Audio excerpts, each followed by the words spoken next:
In the early 1900s, Vancouver's military post was a hub of activity. To alleviate overcrowding, the double artillery barracks was constructed to house 240 combat soldiers. The artillery barracks is located on the Fort Vancouver National Site and listed on the National Register of Historic Places. This spring and early summer, the 40,000 square foot building underwent a renovation of the south porch and 6,500 square feet of interior space. Now technically, this is what would be considered a double artillery barracks building. An artillery barracks building is an L-shaped building, and in this case the Army took two L-shaped buildings and put them together.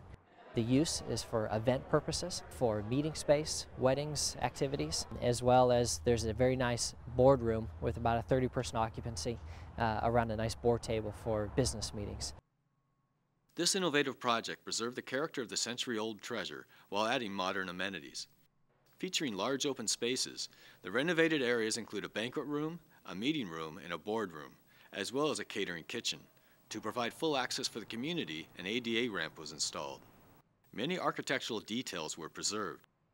The white oak ton and groove floors were sanded and protected with a satin finish to allow the footsteps of 1,000 soldiers to shine through. The original pressed tin tiles on the 12-foot ceilings were primed and finished to highlight the character and to enhance their beauty. The steam boiler with radiant heat warms the main floor through the original restored radiators.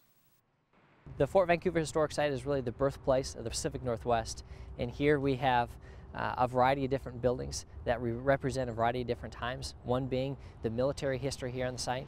And so as we preserve and restore these buildings, our goal is to provide more interpretive components that explain really the importance of these buildings and the value that they added into history and their unique roles.